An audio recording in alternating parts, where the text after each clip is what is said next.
क्या आपने कभी सोचा है कि यह संसार कैसे बना? क्या बिग बैंग ही सब कुछ है या बाइबल कुछ और बताती है? मनुष्य क्यों बनाया गया? पृथ्वी का उद्देश्य क्या है?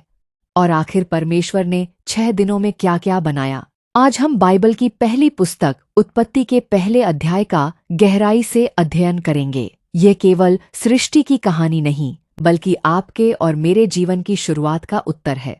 वीडियो के अंत तक बने रहिए, क्योंकि आज आप जानेंगे कि परमेश्वर ने मनुष्य को अपने स्वरूप में क्यों बनाया और यह सत्य आपके जीवन को कैसे बदल सकता है।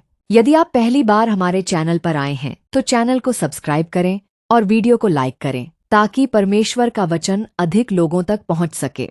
उत्पत्ति का अर्थ है आरंभ या शुरुआत। यही वह पुस्तक है जहां से हम सीखते हैं संसार की शुरुआत, मनुष्य की शुरुआत, विवाह की शुरुआत, पाप की शुरुआत, मृत्यु की शुरुआत, उद्धार की योजना की शुरुआत।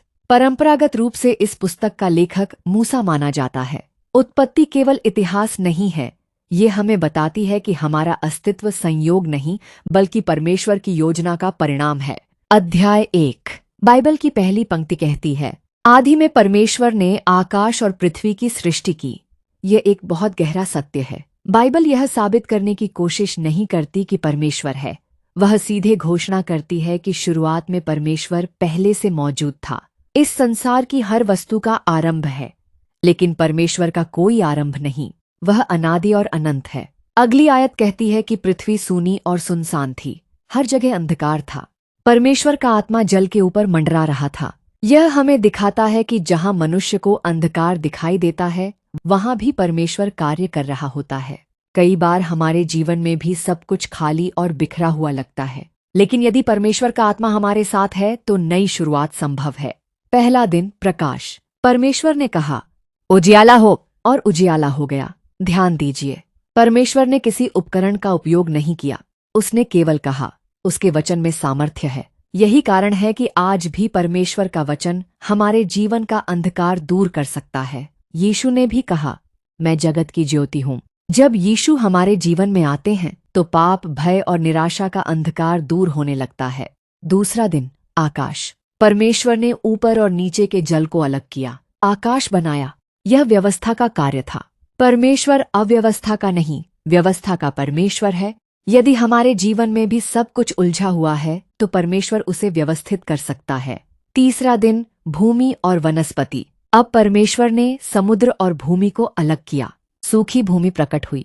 फिर उसने हर प्रकार के पेड़ पौधे और बीज उत्पन्न करने वाली वनस्पतियां बनाई। ध्यान दीजिए, परमेश्वर पहले भोजन की व्यवस्था करता है, फिर जीवित प्राणियों को बनाता है।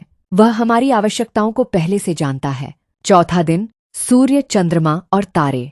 परमेश्वर ने सूर्य को दिन पर और चंद्रमा को रात पर अधिकार दिया। तारों को भी बनाया। आज विज्ञान जितना भी आगे बढ़ जाए, वह केवल वही खोज सकता है जिसे परमेश्वर पहले से बना चुका है। सारी सृष्टि उसकी महिमा का प्रमाण है। पांचवां दिन, जलचर और पक्षी। समुद्र जीवों से भर गया, आकाश पक्षियों से भर गया।